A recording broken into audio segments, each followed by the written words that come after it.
on the future of work and emerging technologies.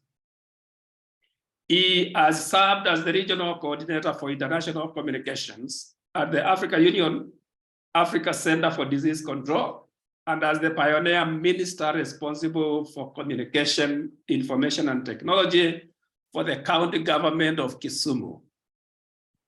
He actually carries the title honorable, having served as a minister.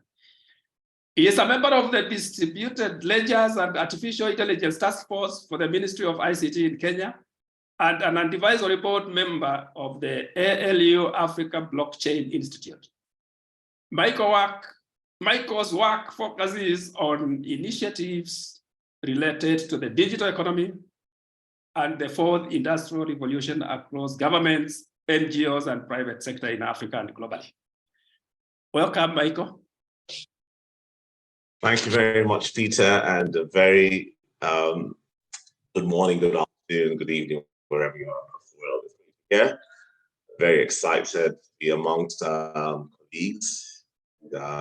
Really looking forward to quickly unpacking, just what's happening within the technological world in relations as just alluded to, and I'll speak more specifically towards Africa. So, contrary to popular belief, the happenings and the changes happening because of the technological uptakes and that are happening, whether it's in AI or whether it's frontier technology, very exciting time in the corporate communications field. We say that people will lose work or lose jobs if you're actually smart enough. And in fact, just before we came onto this call, it's interesting. I was listening to one of our analysts here, who's Andrew, who was already, alluding to how and what he is doing towards technology in his work. I will not go into what he said. I'll leave that for him a bit later on, because I don't want to steal the thunder from him. But I want to speak a bit about Africa and in context. I will use Kenya as the springboard, more around that. So just a bit of history. So back in, the great thing and the fantastic thing that Africa has at this moment is that we are so lucky that we are not burdened with legacy infrastructure. So thankfully, and thank God, we don't have landlines, we didn't invest in them. So we are able to do things that others across the world may not be able to understand and may not be able to do. I hate to say this, but just put it into context. I hate using this example, but I'll just put it into context. I feel about M-Pesa. The reason why M-Pesa is such a fascinating thing to people across the world is because they can't wrap it. I mean, people find it very hard to wrap it under their heads that from your phone, you can actually pay your electricity bill, you can actually pay, you can actually go shopping, you can pay your water, you can pay your airline tickets, and a whole, range of various things that you can do. It actually supersedes a lot of the payment systems that people in the so-called Americas or in Europe or even in Asia have been using for a very, very long time. But coming back to corporate communications, it's interesting that about 4 years, I think about 5 years ago, 2009, the Kenyan government was very forward-looking and understood where things were going. And it's interesting that the Ministry of Information Communication Technology, through the then CS, then Cabinet Secretary, put together a task force, which is the Distributed Ledgers and Artificial Intelligence Task Force that Peter just spoke about. And we have a report, I won't go into that because you can find that online, I can share the link where it is, where we really looked at what it is and how it is that as Kenya, as a country, we have to start thinking about these frontier technologies that were breaking ground across the world and how we as a country and as a people could ensure that they become part and parcel of our thinking, part and parcel of our strategy, part and parcel of informing the policies going forward, because we knew and we understood that they were going to be center stage in terms of what's happening. Now, coming back to public communications and coming back to this, it is interesting, and I think this started during the era of Trump, when Trump fought very hard against TikTok. And it is pretty obvious. The fight against TikTok, fight against that technology, is really about who's collecting data and who has information, about us or about. Interesting that right now, as we speak, this morning, afternoon, wherever you are across the world, Congress in the United States have. It is interesting that the creators of the very technologies have actually gone to that. And I'm pleading with them to listen.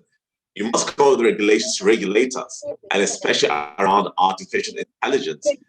Why is that so, and what's informing this? Well, what's informing this is, first and foremost, is I think we all understand. Irene, if you don't mind, could you please mute your microphone? I think we're having some mute. Thank you. Or if Peter could mute your microphone, please. Hey there. Yes. So coming back to this, it's interesting that the creators of these technologies and are running to the regulators, to ensure that there's some certain guardrails are put in place. I'm laughing because we as a task force then in 2019 actually recognized and realized that it was important to have certain guardrails in place in which would allow for a road to be present, but to ensure that in this new road to the technologies that we're interested in, we had some parameters and we had some safety measures in place that would ensure that we who are here now as communicators would be able to, first and foremost, continue being ethical in terms of what it is that we're putting out there, what it is that we're sharing, because we all know the power that we hold in terms of the roles and the jobs and the assignments that are normally given to us by our clientele in terms of getting certain kinds of messaging out there for them.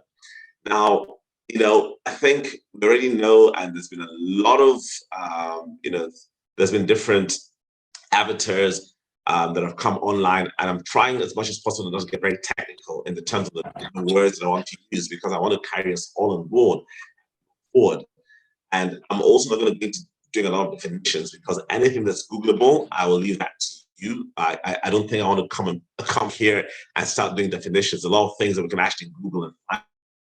I want to speak about things that are actually within our purview, within our front view, and also within our rear mirror, so that it can actually help us understand where we're at and why today this particular discussion is extremely important. But for one, I want to encourage all of us to remember that there's no going back. So anybody who's on this Zoom meeting and is thinking or is feeling that there's a window to going back and we've got to stop this, and what happened before was better than what is happening now, we've actually passed that stage. I have my other colleagues who are here, and I know they're also going to speak about different aspects of various things here, but I want to just possibly give you one outtake in what I want to say, especially from the policy side, because one of the things that our report dealt a lot was what has now become the very pertinent issue that's also being discussed in US Congress 5 years later. So we were very clear that it was important and very essential to ensure that these technologies needed to have a space where they could be played out. But we're also very clear that the technologies needed to have some certain rooms, for example, sandboxes, where these experimentations could be had with various different stakeholders and interested parties to help us design a better life and a better future for ourselves and also for the communities that we work around and that we work in. I'm cognizant of the timing that we have, and I need to give way to my colleagues. We're given exactly 10 minutes for us to go forward. But one of the things I also want to end up by saying is that for us in Africa, these technologies are extremely essential and extremely important because it's going to help us leapfrog, and we have to not embrace them, but learn how to use them and learn how to ensure that our data is a major component of what goes into them, because we are the continent with the youngest and the highest growing population going forward. So we must lead, we must be in the forefront. And as communicators and as corporate people who are working around corporate communications here, it's important that we need to have an understanding. We need to ask questions. There's no such thing as a foolish question, because a lot of new things that are happening here. And Congress, which has an average age of about 60, 70 years old, is struggling. So I hope that we here can be able to manage and help use ourselves within this continent of Africa as the go-to place and the reference in what to do with respect to corporate communications. So let me sign off there. And thank you very much for listening to me. Thanks. Thank you, Michael. Thank you very much. Please let us mute our speakers. I can see a couple of us don't have their mics muted. Please do that. And if you have any questions as we go through the presentations, you can post them in the chat, and I will be able to pass the questions to the speakers. Now, our second speaker of the day is Andrew Bruce Smith. And Andrew is going to talk about artificial intelligence impact on PR. Andrew is a director at Esterman, and for over 15 years, Andrew has run his own digital communication consultancy for marketing directors, marketing managers, in-house PR departments, or PR agencies who need help in developing and highly effective digital marketing programs. He has consulted or provided training to over 2,000 organizations in the last 13 years. That is really something, including Department of Environment, NIS, Space Savers, Sky, Wellcome Trust, and many others. Andrew specializes in online PR, analytics, strategic communication consultancy, senior level media relations, digital marketing, online marketing, social media, and Twitter. Andrew is also the chair of the CIPR Artificial Intelligence in the PR panel and a leading speaker on artificial intelligence and its impact on the PR industry. Welcome, Andrew. Thank you. Thank you for having me. Sorry you had to listen to all of that. Building me up there. Excellent. I appreciate I've got 10 minutes to try and do justice to the topic, so I will be as brief and to the point as possible. I guess a good starting point around the conversation of AI and PR, in my role as chairman of the CIPR's panel, which was formed in 2018. Over the last several years, myself and my fellow panel members have done much research and written many reports trying to anticipate and understand the impact of AI on PR. And most recently, I co-authored one with my good friend Stephen Waddington, which examined the impact of AI tools on the PR market. Now, originally that report, we were supposed to have delivered it last October, and I'm embarrassed to say we were kind of late.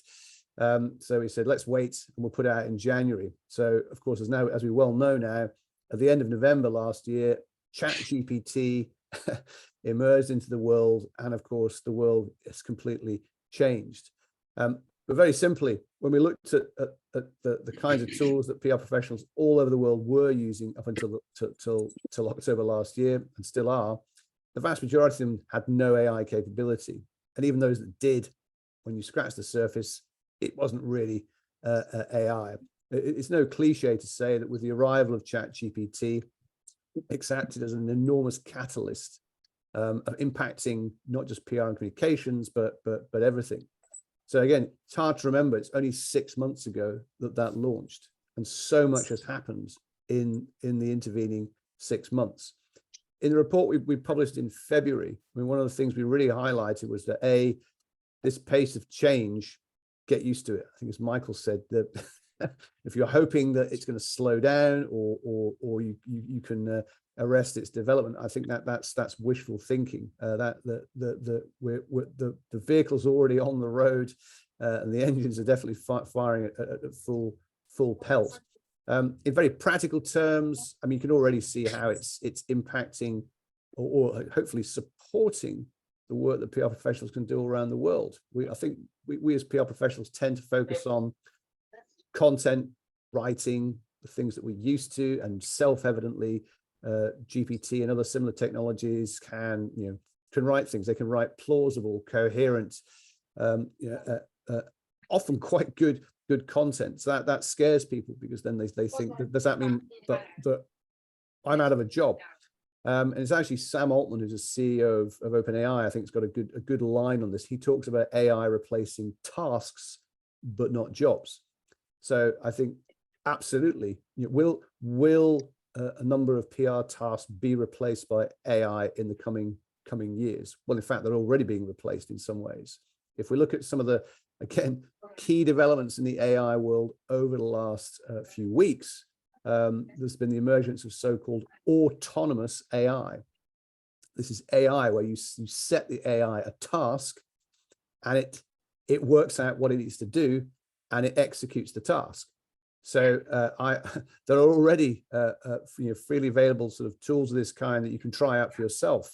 So I tried one. I gave it a very simple task. I said, go away and research for me what you think are the top UK technology journalists, and factor in who they write for, or the outlets, and the reach of those publications. And I hit the button, and I watched the AI thinking about it, and it told me what it was going to do, and it went off and did it.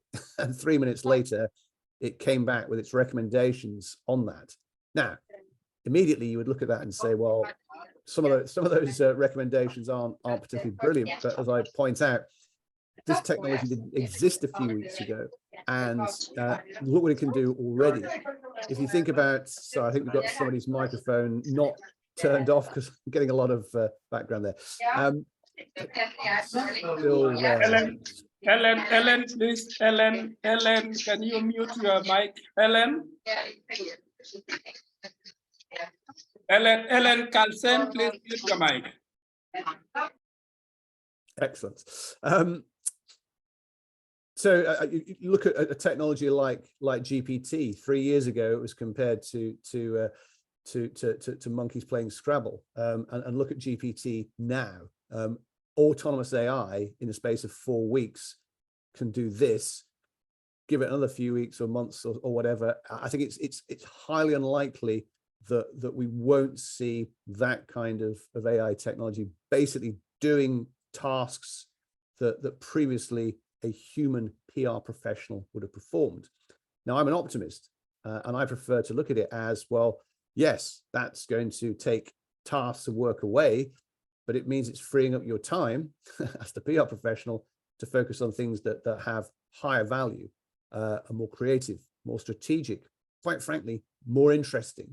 And I see that really as the way forward for the industry globally. I think to assume that it'll settle down, well, that's not going to happen. And there was a very disturbing survey that came out a month or two ago. I think it was a PRCA survey, actually, that was asking senior PR people about the use of AI, and it suggested that one in four senior PR leaders would never use AI. I was like, what? Are you just about to retire? I mean, that seemed an extraordinarily short-sighted perspective.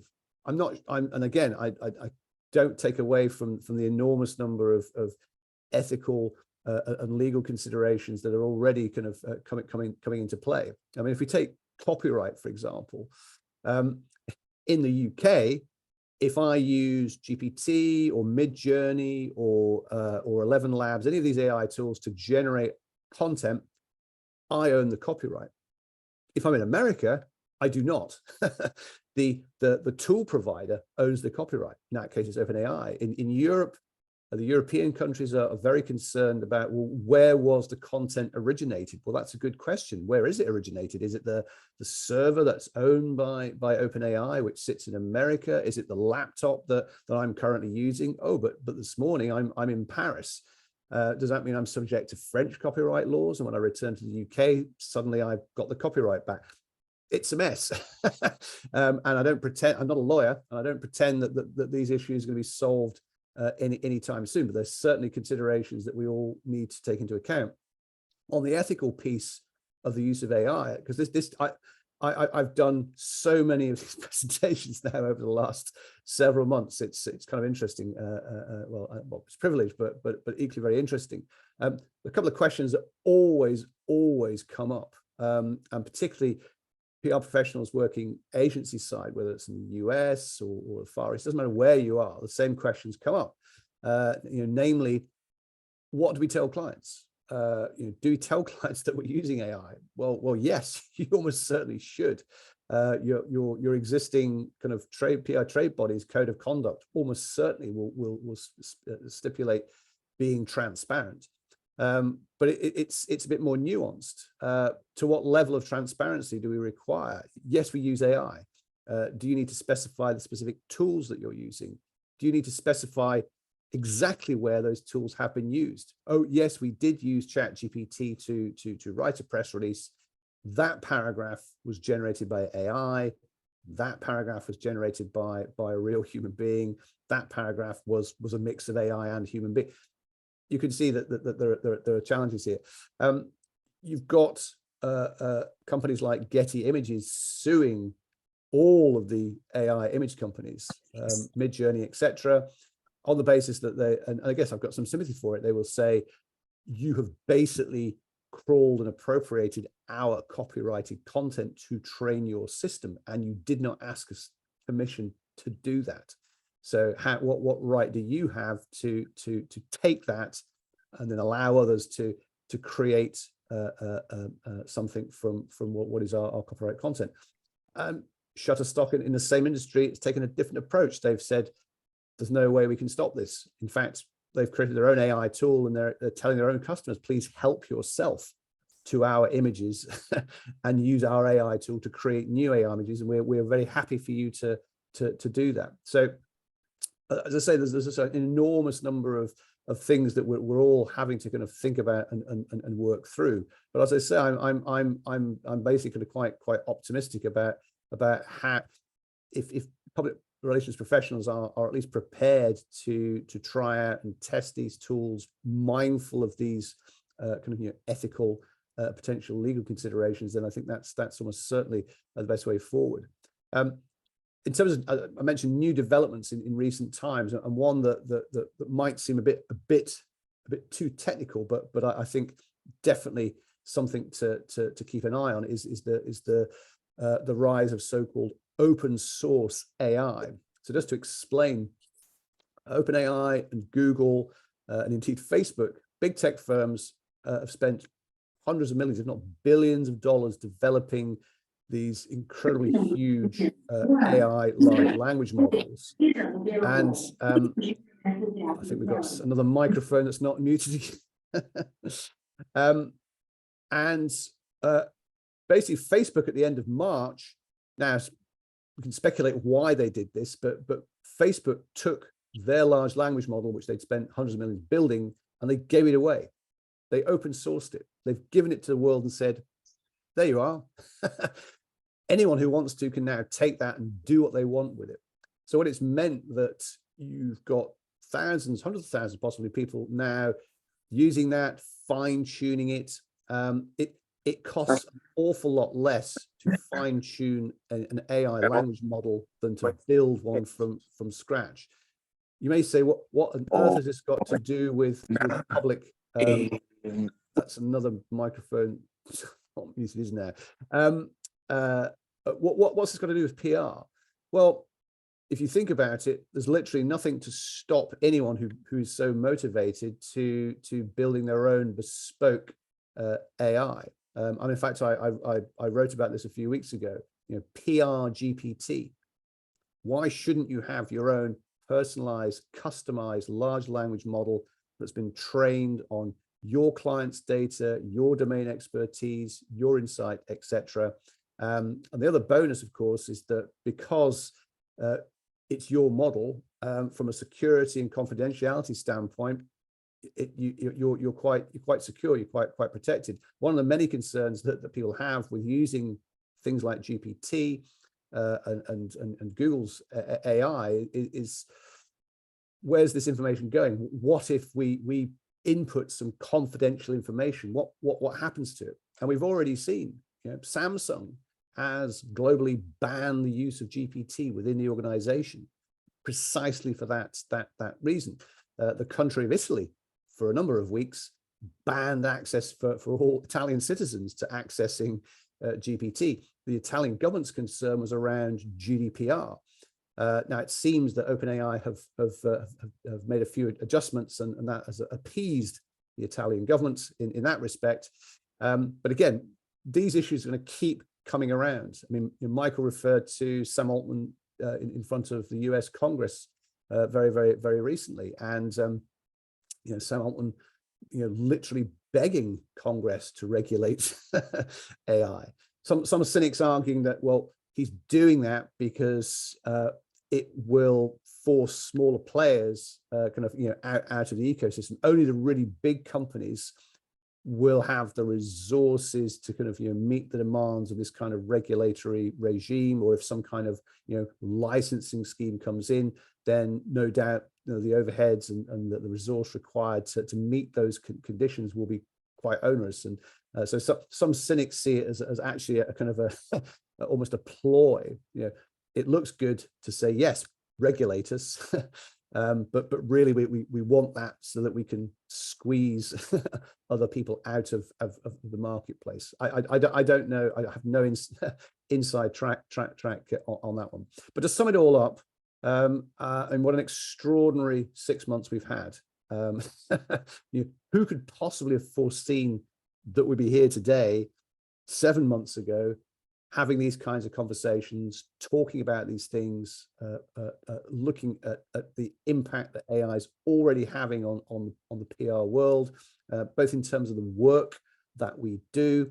And again, before I finish, one really, I think, massively important point to make, and we raised this in the report we published in February. It's the role of the PR professional as the advisor to organizations, whether you're in an agency advising clients or you're in-house working with an organization. The role of the PR professional to act as sage counsel to those organizations about the reputational implications of the use or non-use of AI. The PR communicator and professional really should be the voice of the organization, pointing out that just because you can do this, should you, or if you do choose to go that route, you do realize these are reputational implications of those courses of action. A simplistic example might be an organization saying, great, let's fire half the workforce because AI can do it now. Well, you probably could do it, but should you? And what signals does that send to the world? Will people refuse to buy your products and services because of you taking that kind of action, and therefore you have no business left? So it seemed like a great idea, but actually it could quite easily backfire. I guess the key point I want to get across here is that in order for PR professionals to be able to credibly fulfill that role, I think there's definitely a requirement for PR professionals everywhere to have a basic level of understanding of artificial intelligence in order to, as I say, to be able to provide that robust and credible, communication advice. So it's twofold. It's understanding AI and its application to the work that we do, and that, I think, again, equally massively important role of the communicator in advising organizations about reputational implication. So I think I'm 3 minutes over. Thank you. Thank you, Andrew. I've allowed you to exceed the 30 minutes because it's very interesting. You're too kind. This thing, autonomous AI, is really interesting. And I think we will have a few questions coming your way. I've seen one in the chat after we listen to Henry Rugamba, who is going to talk about the impact of citizen journalism on reputation management. Now, Henry is a seasoned PR professional.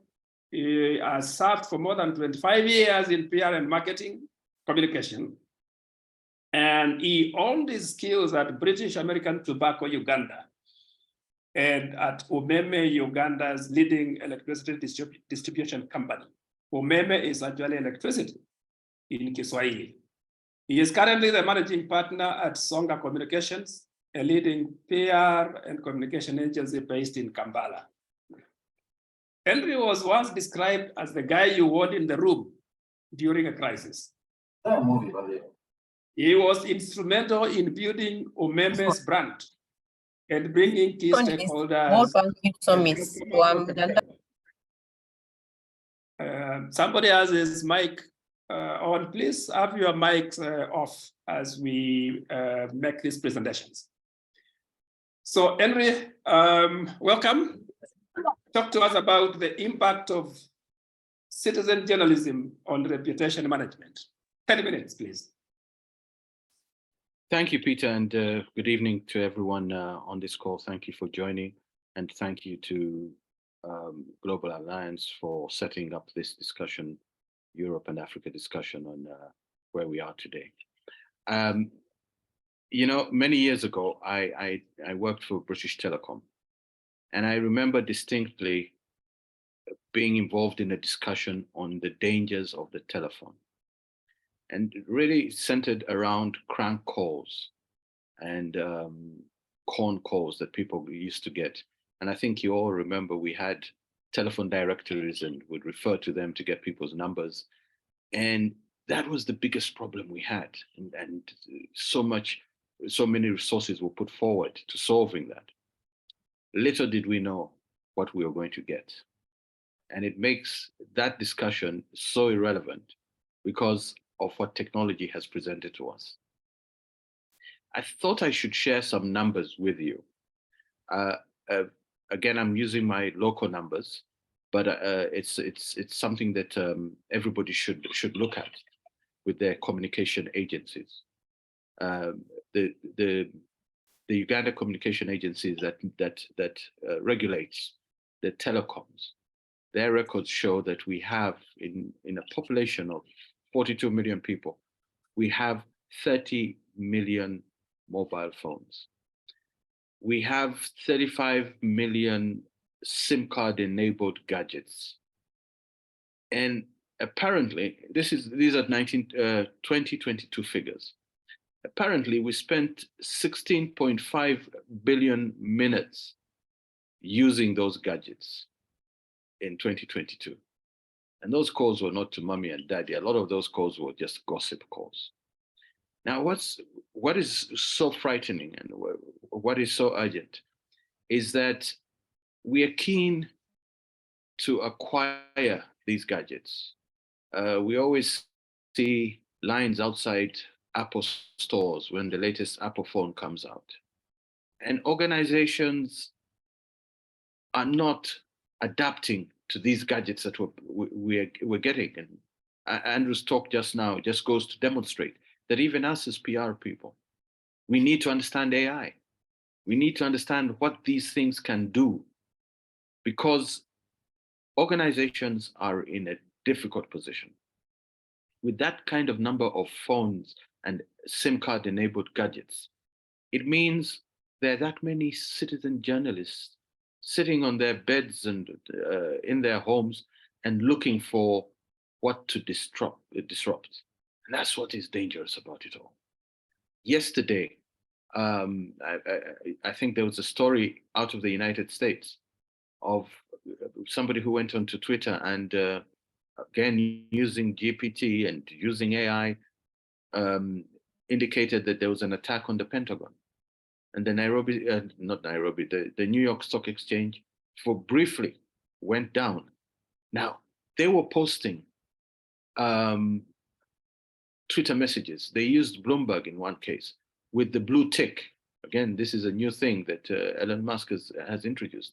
But they're able to do and manipulate all this thing. And it really looked absolutely real. But nobody was prepared to how to manage it. And nobody knows who this person was or where they were. So we now are in a situation where people like myself who are running agencies, 60% of our business is coming from people in dire need to repair and sometimes, in fact, in most times, a fake story to repair the reputation of their organizations because of what has come out on social media, what's been picked up by individuals, shared onto another platform, WhatsApp platform. We get to know all these things well before.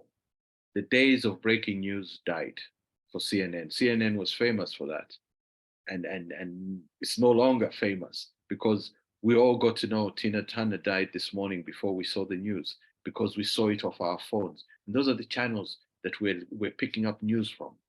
So we've got to manage our clients, to tell them to adapt, because every organization, and Peter, you do a lot of training in crisis communication.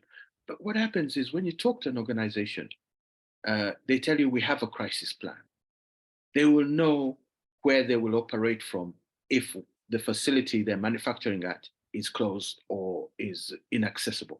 Organizations have all that plan, and that plan is documented in their procedures, but very few have a crisis communication plan. And that's a totally different thing than having a crisis plan. Crisis plan is operational. It's to make sure that the bank can serve its customers from underground in a bunker. A crisis communication plan means that you're going to stay in business or get out of business. That is the risk that you're going to have. And with all these gadgets on the street, in our hands, we are the same people going to destroy these organizations because we are not being prepared for it. So I think that we have got to build skills. We've got to work differently. We all know that after COVID, 9 to 5 died. We work at any time. So we've got to be monitoring. We've got to be monitoring what is in the air on the clients that you have, and we've got to be prepared to respond in absolute real time to these negativities. We've got to train our clients, make them aware that if they don't do this, they're going to have no business, or they're not going to have any jobs. One particular client I had, it was okay. I'm not saying that it was not true. I have no evidence of it, but they just decided, because this person always goes to functions with one of his staff. The story broke, they must be having an affair. And that became a complete disaster for the individual, for his organization. It was occupying the newspapers and the media in Uganda. And it wasn't important news. But then I saw the whole management team, the whole board, looking and saying, guys, what are we going to do about this? And that's when they came to the realization that everything that we do, we've got to be conscious now that we have 35 million SIM card enabled gadgets in the country, and those gadgets are going to tell a story that are going to injure the organization, disrupt the organization, distract them as well from their core business. So we have got to understand, as PR professionals, how are we going to live in this new world? Not the old world where we had telephone books and we could make people's numbers unlisted. Now we can't make them unlisted because they don't need our numbers. They don't need anything from us. They will parody account us. At Umeme, we had a lot of accounts that were attacking the organization on electricity supply, but we chose to get into social media, and we chose to engage a number of the people that we knew, because only then could we get an opportunity to be above the noise they were creating. So in the interest of time, I'll stop there. I'd given Andrew 2 minutes and say, this is what we need to do as PR professionals, be aware of the gadgets in your country. You must have that data from every regulator in your countries to know what are we dealing with and what is the risk factor for our clients. Thank you, Peter. Thank you all for listening. Thank you very much, Henry, for that very scary piece of information. 35 million enabled gadgets that people can use to say whatever they want to say. And apparently, what I have seen, and I'm going to invite observations and questions, is that lots of things that go viral are negative. And they go viral, and you have to deal with it as the PR person. Now, we are going to allow questions. I said that you can post them in the chat. The first question that has been sent to us is from a gentleman called, is it a gentleman or a lady? J.S. Min. I hope I got your name right. I have a question with regard to how we can monitor and avoid accusation of plagiarism while using GPT and other artificial intelligence tools for content creation. Andrew, would you like to answer that, please? Sure. Well, I'll try my best. Yes, it's been a concern for the last several months. If you use GPT or any large language model, it generates content. Would it be detected as being created by AI? I know particularly in the world of education, obviously very concerned about students potentially using GPT or similar to write essays, which they never had to lift a finger to do. Already AI, you've got AI technologies being used to detect AI being used. I think the long and the short of it is increasingly AI will not be able to be used to determine whether AI did create the content or not. And it works the other way. We've seen examples of people accused of plagiarism, accused of using AI when they didn't. So it's creating a very, very sort of unstable environment. And I know some people looked to Google and they suggested, well, surely Google would penalize content generated by AI. And then in February, they made their official statement and quite the reverse. They basically said, we don't care how that content's been created. If you used AI on one level, we don't care, we don't mind. Their only interest is if the end user finds that information useful, relevant, etc. If it's created by AI, whatever. Or if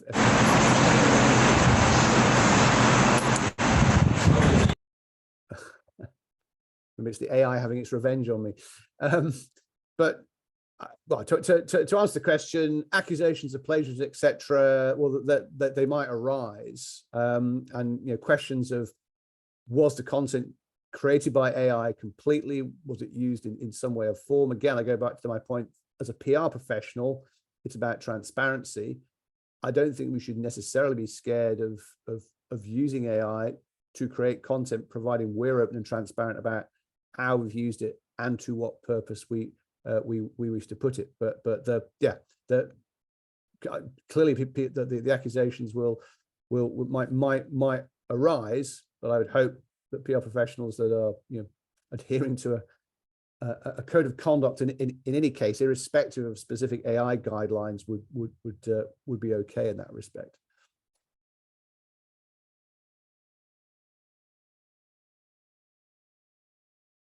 Thank you, Andrew. That is well explained. I would like actually to ask people to raise their hands, then I will be able to see you and I'll allow you to raise your question directly.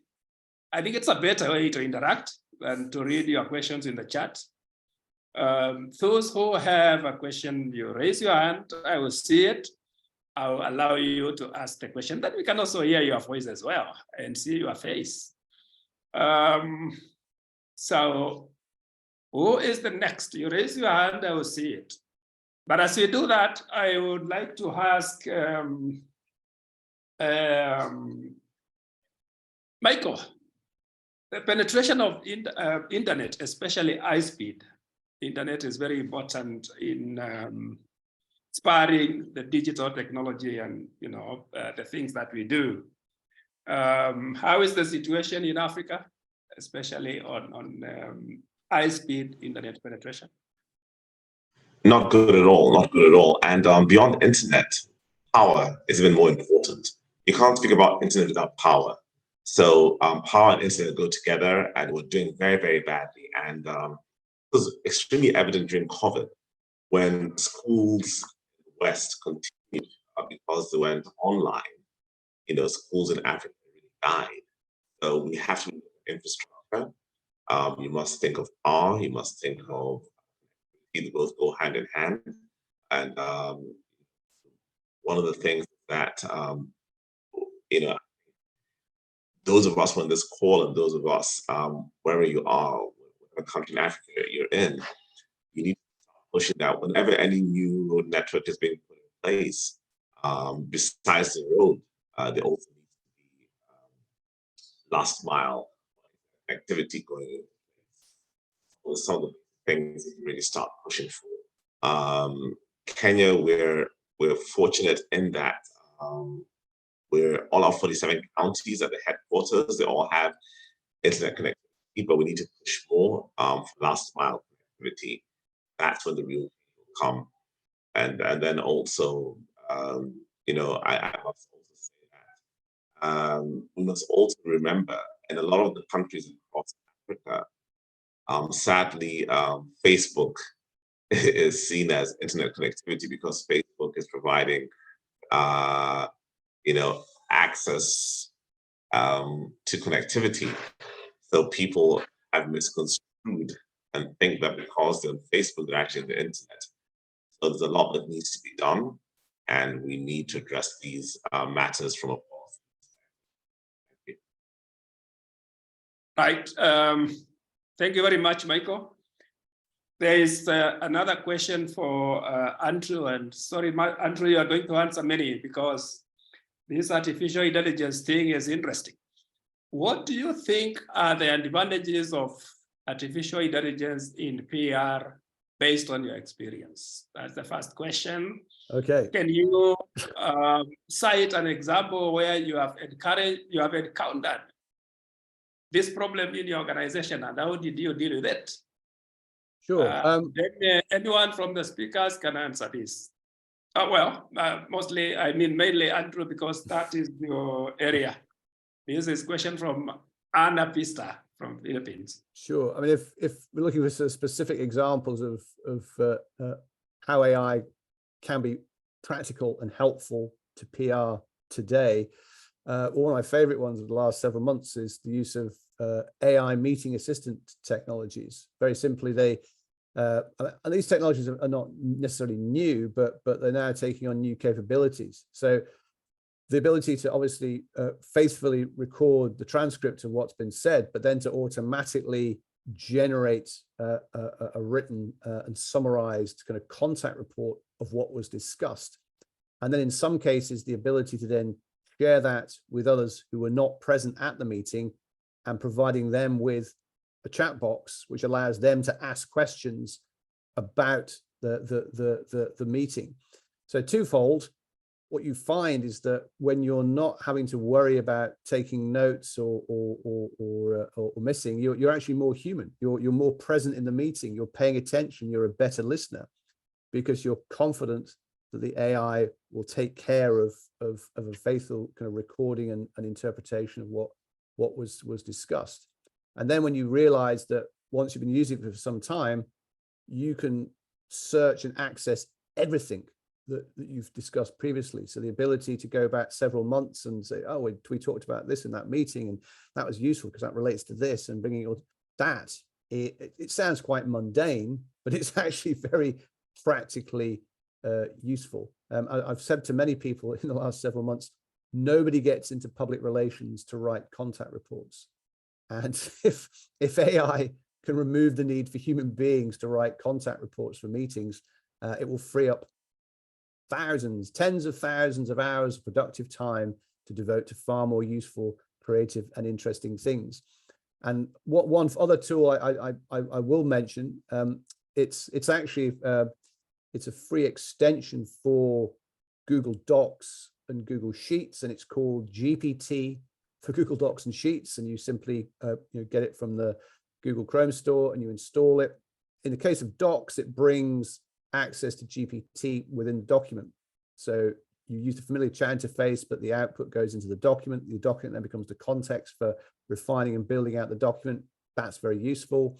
And then with Google Sheets, and again, there are so many possible applications here, but I mean, one very simple example, I'm sure many PR professionals will have things like media coverage stored in spreadsheets, URLs of media articles. Historically, media analysis, you might have to employ a third-party company to carry out that analysis, and clearly you need to pay for it, and it can be quite expensive. By bringing GPT into Google Sheet, you can say, well, there's 100 articles. GPT, analyze those articles and output that analysis into the spreadsheet. Summarize every article in 100 words. Click, 2 seconds, it's done. Analyze it for sentiment. Analyze it for brand mentions. Just ask any question you want, and the output is delivered to you within the spreadsheet. You do pay for it, but you are literally talking cents and pennies. You're not talking, dollars or pounds or euros or whatever currency you choose. So anyone with access to a browser with an internet connection and access to using Google Sheets, using that extension, now has that power and that capability. And I think that's enormously empowering. There are so many things that have been discussed over the years that are great ideas for PR professionals, but more often than not, there is a barrier to preventing people. And the barrier normally is either it's money, we just don't have the budget to do that, or it's time. It's going to take too long to do that, and it kind of puts people off. So that's simple. I mean, it's interesting. That was only made available in January, and when I last looked, nearly 2.3 million people worldwide have now started installing and using that extension. That says to me that's probably the second most widely used AI tool on the planet after ChatGPT at the moment. And of course, you think, why hasn't Google introduced that into its own tool? Well, they will. It's simply a matter of time. But right now, that is available to anyone who wants to use it. And I'd encourage everyone to spend a few minutes just exploring what might be possible. I use it every day, and I come up with new ideas every day. So that's definitely something to think about. That is good news to agencies who do media monitoring, because we spend a lot of money paying for media monitoring. And if we can use artificial intelligence to get that information for less, it translates to even good benefits to our clients, because they will be charged less. So we are almost running out of time. There's one question that, Henry, I would like you to address, and it is the question on bloggers, these citizen journalists you talked about. Somebody is asking, there are bloggers who have bigger following than the media houses and will often publish misleading or false stories. How do you deal with that as a PR person? The role of bloggers and influencers was put into question recently when the VP marketing of Budweiser decided to use an influencer with a great following. And that just has blown out of proportion negative reaction towards Budweiser, because this influencer was a transgender person, and maybe many people who are consuming the product were not happy about that. And all of a sudden, they're stuck. I believe that person was fired from her job. They are a problem. The bloggers are a problem. But I think that, in fact, what Andrew has just said gives us a great opportunity to understand, embrace AI, so that in real time, you can be able to capture a lot of facts on what the organization is doing to nullify this. And that comes to the reason we're here today is understanding, and that, again, Andrew mentioned it, we need to understand AI as PR people, embrace it, so that when we're faced with 1 million follower bloggers and other people, we're able to provide information in real record time. And that would discredit whatever narrative the blogger has brought out. So the best way we can deal with it is, you know what, you can't beat them, let's join them. And to Michael's point earlier on, we're not going back, we're in this boat now, and we have to go straight with it. So I like what Andrew said about it. I'm going to look up this. I have learned here today the Google Sheets and Google Documents, and be able to build that information, so that when the proverbial S hits the fan, we're able to press a button and be able to respond to it. The whole thing about a crisis is how quickly and how truthful you react to it. And I think AI has given us that solution now. Thank you. Thank you. Ladies and gentlemen, we have covered an hour, and I would like to thank you most sincerely for finding time to join this webinar, particularly the speakers for taking us through very interesting presentations. Thank you very much. I would like to acknowledge the presence of Justin Green, the President for Global Alliance, as well as a couple of other board members that I've seen present in this webinar. Thank you very much for joining. I would like to hand over to Mandy, because there could be one more moderator. Can I have a minute? In the course of the month, but Mandy, please take it up and close everything for us. Thank you. Okay, thank you so much, Peter, and thank you to our speakers. I'm really sorry everyone didn't get a chance to ask their question, but we were sort of time constrained. There is another webinar on Tuesday next week, I think. Just bear with me, on the 30th.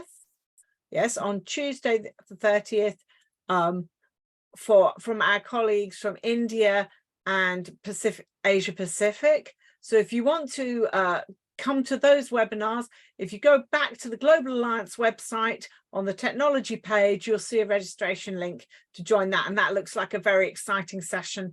It might not be timed quite so well for colleagues in Europe and Africa, but I think a really exciting set of speakers.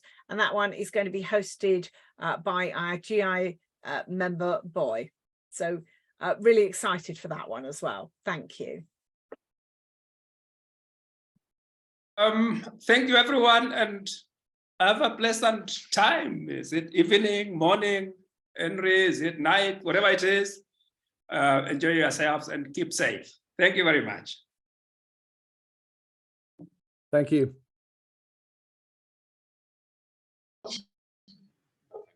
Thank you, everybody, for being here. Thanks there.